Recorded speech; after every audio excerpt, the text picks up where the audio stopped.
Hi there crew, welcome to Big OGGIE Golf and welcome to another little piece of randomness. I'm really enjoying doing these little random vlogs.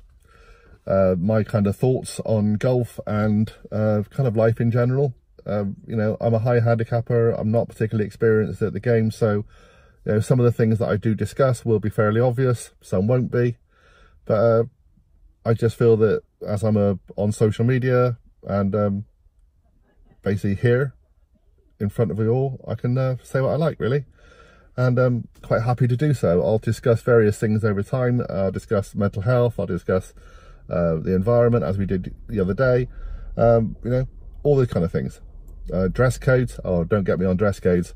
But today, as you can see, I'm a bit pink.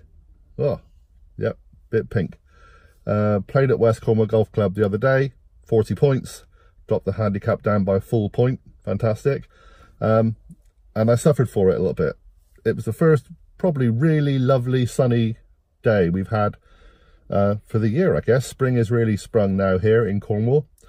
And the whole week has been really nice. I'm actually in the car park at Radnor Golf Club, which is near Redruth. I'm about to do a lesson or something with Matt, not sure what. He's just the other side of this camera doing a lesson with someone at the moment. And it's been a couple of days now since I played on Wednesday, and I'm still pretty pink. And if you saw the last piece of randomness that I did, you'll know that halfway through we changed from the start to the finish of the round, and boy was I red on that.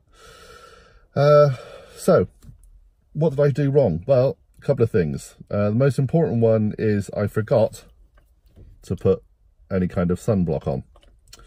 I don't know if I just forgot or just thought I wouldn't need it. And I've been starting to realise that actually you don't need to be a really bright sunny day to have problems with your skin. The wind dries it out really badly. You know, if it's on a cold, dry day, sort of cold, rainy, wet day, that kind of happens too. And, well, that was a bit of a ramble, wasn't it? Sorry, you know what I mean. Yeah, the wind dries out your skin. The sun can obviously dry out your skin. And it's all not good. So I think the idea now would be I'm always going to put some form of sunblock on every time I go out and play golf. I found out the other day that Cornwall, which is obviously where I live, has one of the highest numbers of skin cancers throughout the UK. I think it's something to do with the fact that, well, there's a couple of reasons. One is that the air is really clear here and there's very little pollution. And if you're an artist, you'll know that. You'll see all the colours are different. Skies seem to be brighter, everything seems to be a little bit different down here. And the other one is that because we're a heavily leisure orientated and farming orientated county, a lot of people are outside all the time, or a lot more time than most people in the city. So it's really important. I used to be a professional kite flyer.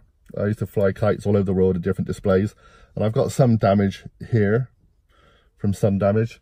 And I was always a strong advocate of wearing sunglasses, really decent, high quality sunglasses to protect my eyes. You know, being an artist, I've always been afraid of losing my sight. So it seems strange that when I got into golf, I kind of forgot about it a bit. Now, I did a video last year about getting really badly sunburnt and wearing a big hat.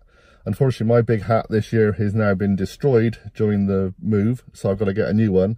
But I will certainly be wearing another big flat hat again if I can when the wind allows, really.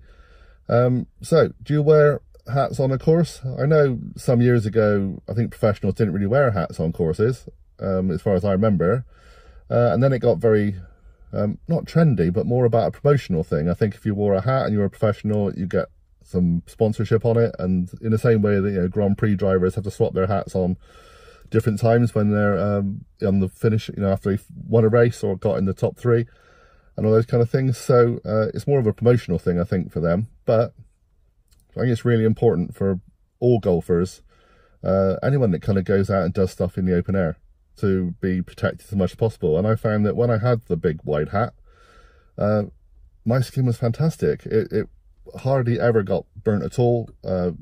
So much easier. And as long as the hat didn't fall off, didn't worry me. Sometimes you've got to forget about, you know, looks and all those kind of things and having to be completely trendy and proper for golf. You got to actually look after yourself. So, just a very short one today. Make sure you wear sunblock. Okay, now last time I did this, I had a few people knocking the video because they were saying, oh, you know, laughing that how could it be hot in the UK, and oh, I live in Florida or I live in Australia and you need to be here to understand that. Actually, that's absolute, well, bull, really. It doesn't matter where you are in the world, you can still get skin cancers, you can still get really bad sunburn and skin burn. I've got very fair skin, as you can tell, you know, strawberry blonde, straight white. So I've got to be careful, and I think you need to be careful too. So make sure you're dehydrated, sorry, make sure you're not dehydrated, make sure you're rehydrated, make sure you take lots of drinks with you, again in the new metal bottles as discussed the other day, and take sips of water regularly. You know, almost every time you take a shot, take a sip of water, what's the problem? And make sure you wear some kind of skin protection. And also, if you can, wear a hat or wear one of those kind of like little snooty type things that you can put around your like neck scarf type things to protect your neck. Just do your best, cover up where you can, okay? And play safe. So, thanks so much for watching, thanks so much for listening again. If you like these kind of bits of randomness, let me know, we'll do more. Okay, they won't always be sat in the car, it's just easier at the moment because there's people obviously doing a lesson behind me and it's quieter for them, I don't distract them. But we'll be doing more of these, and I'm back going to find out what I'm going to do with Matt. See you all later, bye for now.